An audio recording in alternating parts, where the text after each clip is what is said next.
I think this Sunday's guest can be summed up in 2 words. Josh Wickett.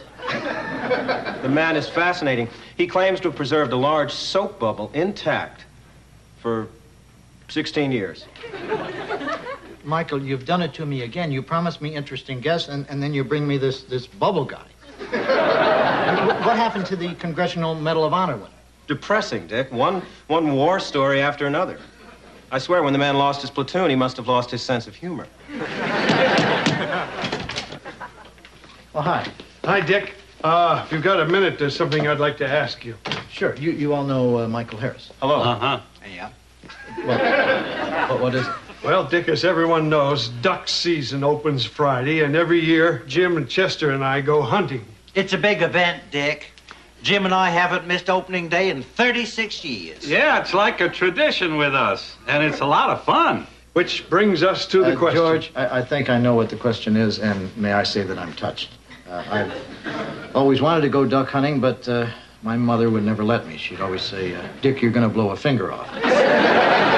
Going duck hunting with you guys would be like a childhood dream come true. Dick, what I wanted to ask was if I could have Friday off. Well, just a second. It sounds like Dick would like to come along with us. Does he know how to hunt? Do you care if he blows a finger off?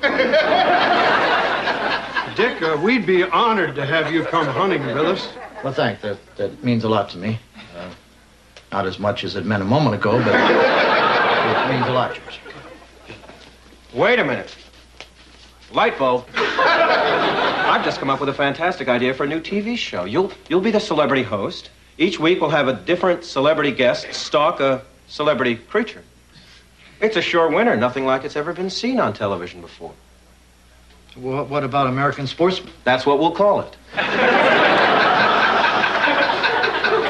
I don't want to do it. Why not? Michael, I'm sure you won't understand this, but opening day is like a Norman Rockwell painting. I mean, it's special, you know. It's the air and nature and men in groups and hats. You know, it's sacred, and I, for one, can't believe that you would want to intrude upon something like that with TV cameras, right? Right, guys? I think it sounds kind of fun. Yeah. We never been on TV before. Your cooperation will really be appreciated in this, men. And just to show you how much, the station is going to cater the whole affair. Hey, free eats. Hello, Stephanie. What's going on? Joanna was just helping me clean the fireplace. Oh? Well, she's never cleaned a fireplace before, and she didn't know how to do it. I'd say she found a way. Stephanie, I think you can take over from here. Really? Joanna, do you think that I could do it later? I'd die of embarrassment if anybody saw me like that.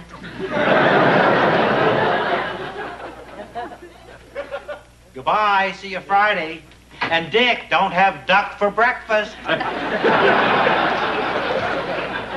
They do that joke every year. It's still funny. You know what, Dick? I'm going to make that dream of yours come true. You're going to have the best doggone first day of hunting a fella ever had. Hunting? Yeah, George and Jim and Chester invited me to go duck hunting with them. With guns? Well, we could save time and try to catch them in roasting pans. Dick, you could blow a finger off. Honey, I'm going to be with 3 experienced hunters. I mean, look at George. George has been hunting since he was a little boy, and he's never blown a finger off, right, George? Not one of my own, no. Now, you see, Dick? Dick, wait a minute. Thank goodness you're not going. Actually, I am. Someone's got to film the hunt. But, Michael, aren't they going on Friday? Yes. But Friday is the night of the Kappa Kappa Gamma Alumni Ball. Yes. And you promised you'd take me. And there's nothing I'd rather do, Cupcake. This duck thing came up. But, Turtle Dove, this ball only comes once a year. Why don't you shoot your stupid duck some other day? Would that I could, Muffin. I can't break my promise to these men. But you're breaking your promise to me. Well, now you're getting rational, and that's not an attractive quality in a woman. And when you get like this, I don't want to go to a dance with you. Are you trying to say that this is all my fault? Well, if the Jordache fits. Think about it. Think about this.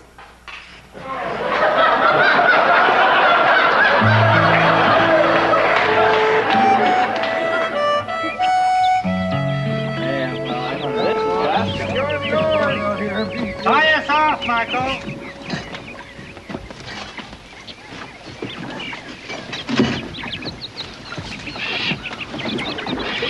Wow, talk about a lack of amenities.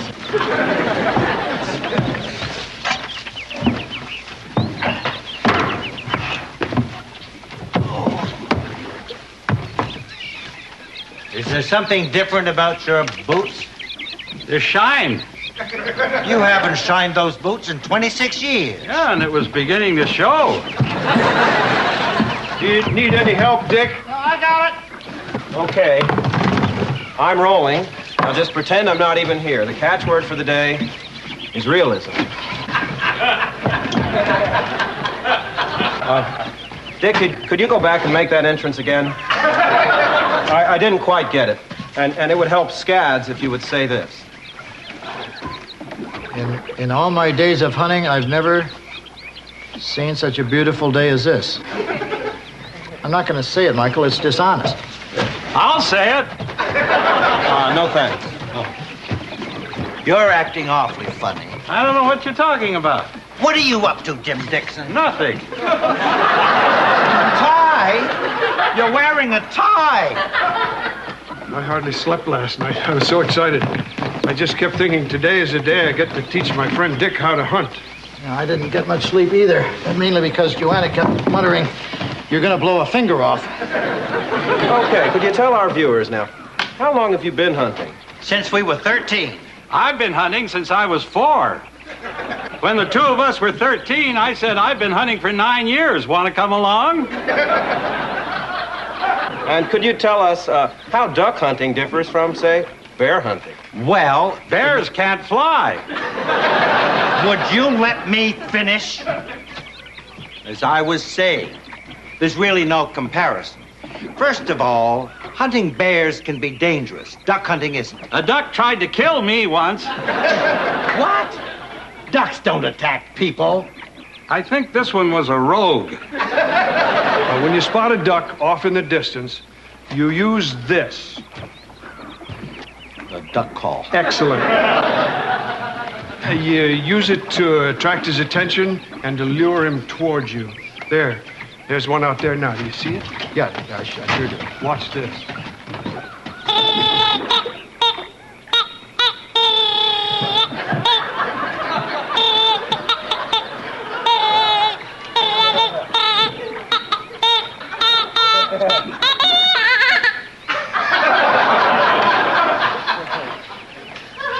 There's not much you can do with those deaf ones.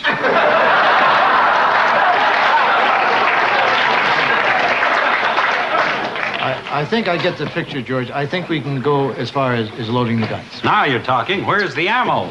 In the boat next to your tuxedo, Mr. Show Business. Fellas, where's the boat?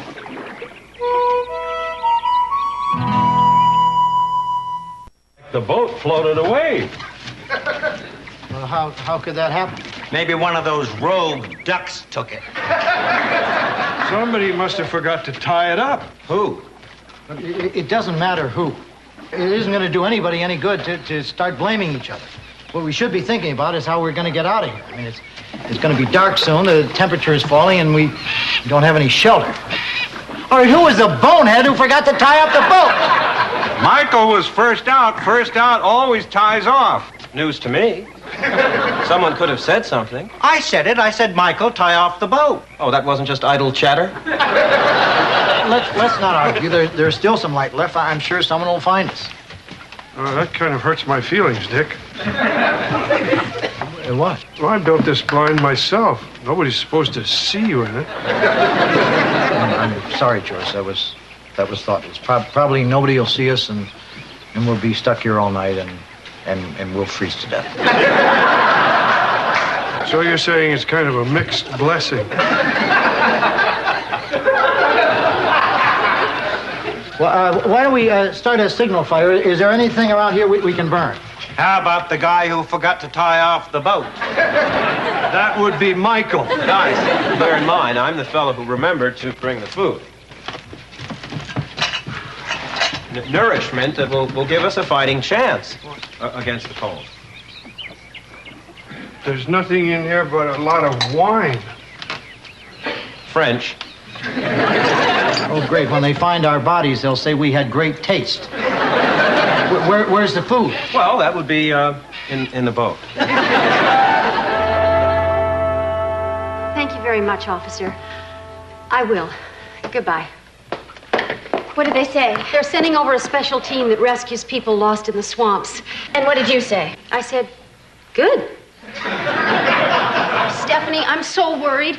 Dick isn't accustomed to the wilds. What about Michael? He's not even accustomed to wearing flannel. What if we never see them again? How could I live with it knowing my last words to Dick were, if everybody jumped off a cliff, would you? You know, all this worrying just makes me realize how much I care for Michael. I mean, sure, he has his faults, but now that he's in trouble, I just wish I could be with him to hold him and comfort him. Not in the swamp, of course. Maybe in Rio. Thanks. Nice crystal.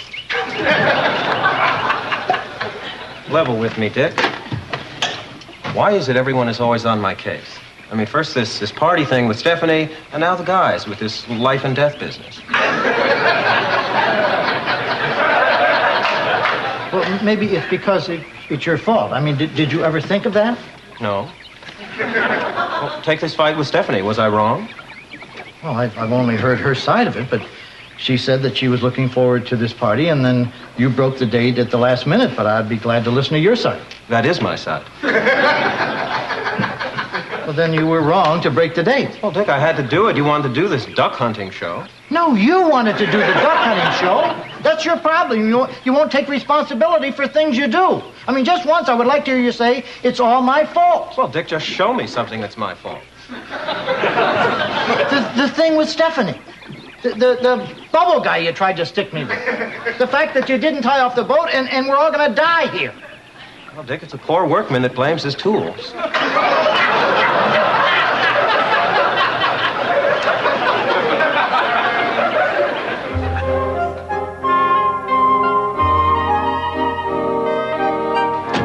Good, maybe that's the rescue team.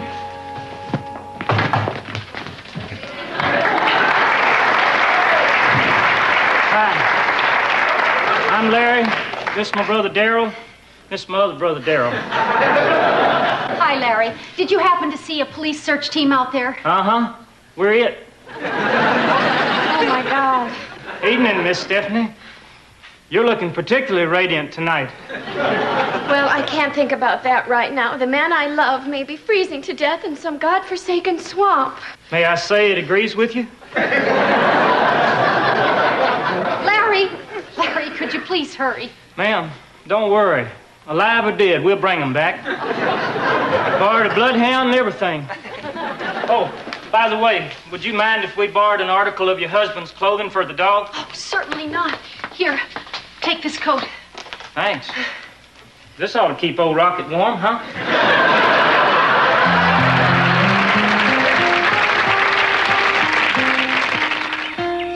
I didn't want to die this way. Is anybody else as tired as I am? Well, I'm going to catch some shut-eye. I wonder what the end will be like. I read somewhere that freezing to death feels exactly like falling asleep.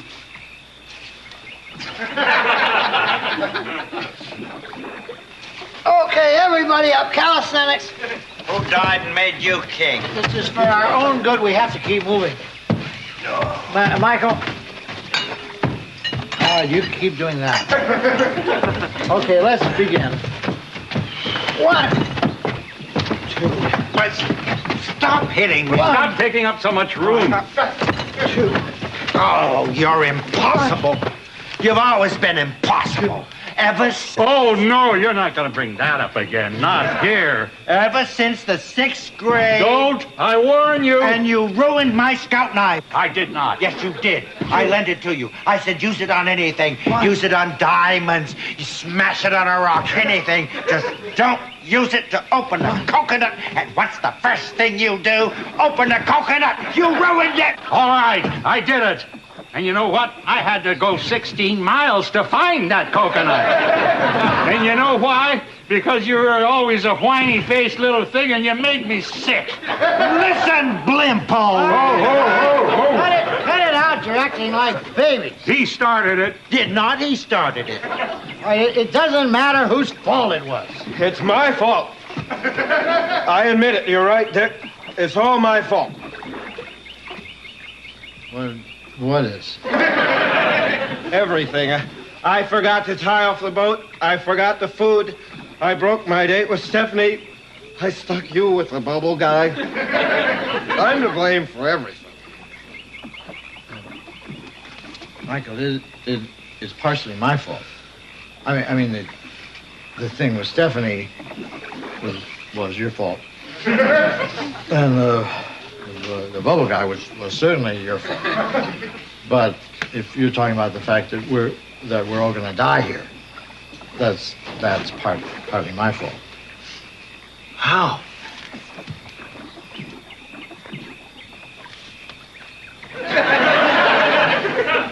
Well, you're my producer, and if I hadn't agreed to do this stupid show, you wouldn't even be here.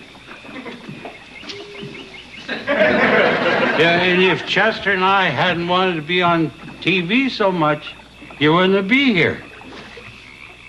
I'm probably most to blame. If I hadn't rode you out here, you definitely wouldn't be here. I don't deserve to live. You guys are trying to make me feel better, right? Uh-huh. Yep. You guys are the best damn friends a fella ever had. Too bad in a couple of hours we're all going to be lifeless wads. Whoa.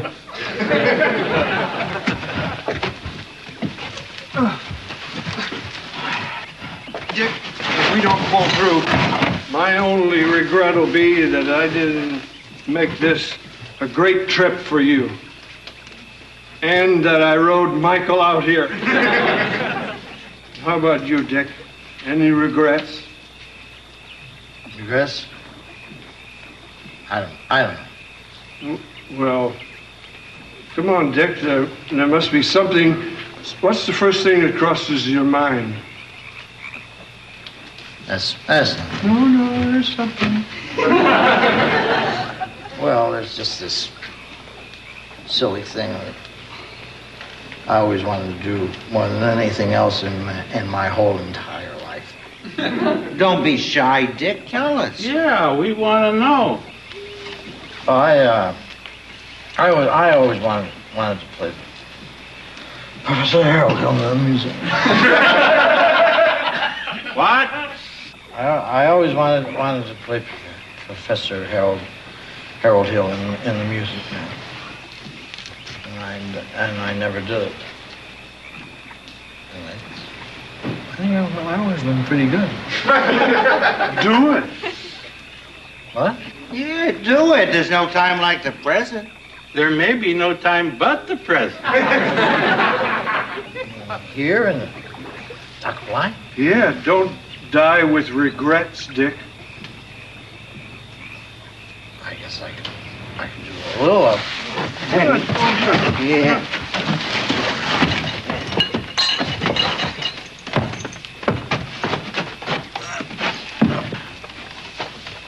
Well, you got trouble, my friend.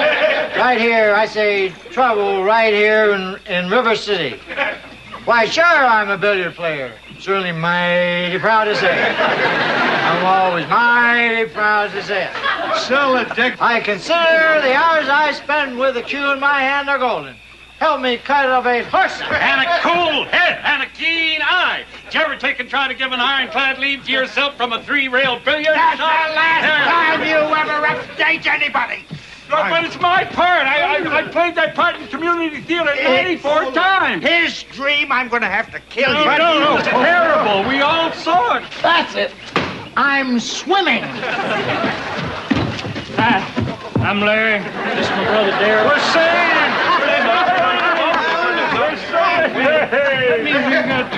We're gonna get out of here. How did you guys find it? We heard singing. Daryl loves dinner theater, so we came this way. I knew that voice of yours would come in handy sometime. A natural foghorn. About that knife, if it makes you feel any better, that coconut gave me a stomachache. Jim, I've been waiting a lifetime to hear that. Nice number, Dick.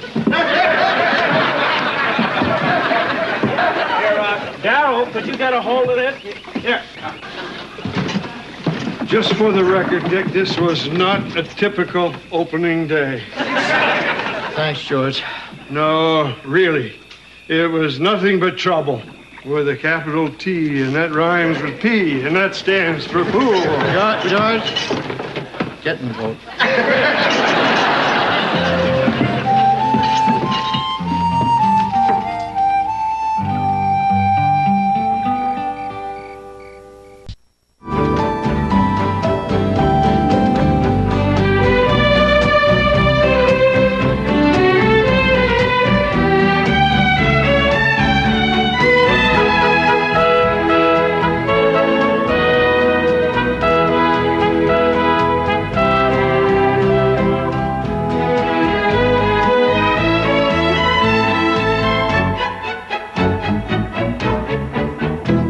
Meow.